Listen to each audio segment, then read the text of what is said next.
Naona muisijarunu devo ateriteno etiko ianao nefa mifankafantatrao ampo naonako no rehefa tonga ny fotoana toy izao voalazaiko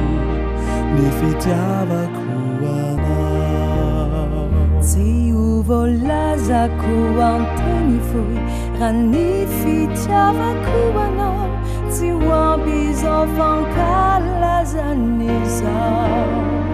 manomboka izao raha sitraka izao anao mandraky izay ny mombantsika ankinina mindray satriko oreny izao tontolo izao raha ny fitiavako anao saingy efa ampiaino airery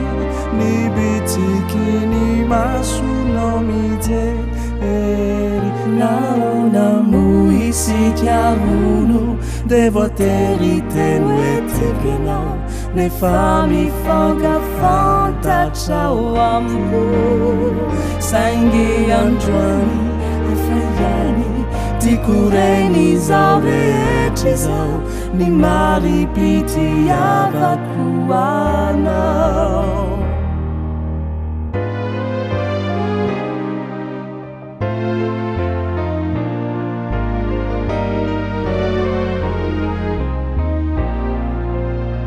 naona mono devo tery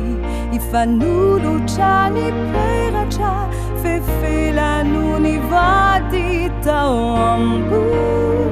saingy androany afaiany tiako reny izao tontolo izao ny maripitiavako anao satriko oreny izao tontolo izao raha ny fitiavako anao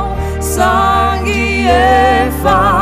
ampiaino airery ny bitsiky ny masonao mijery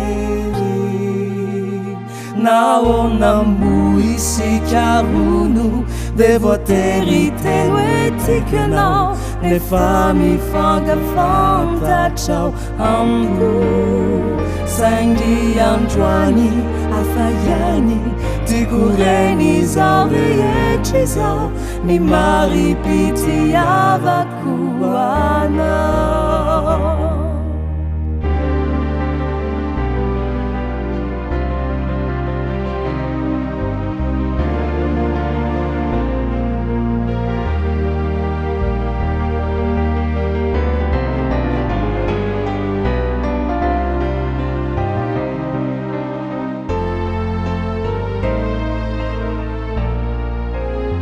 saingy androany afaiany tiako reny izao rehetra izao ny maripitiavako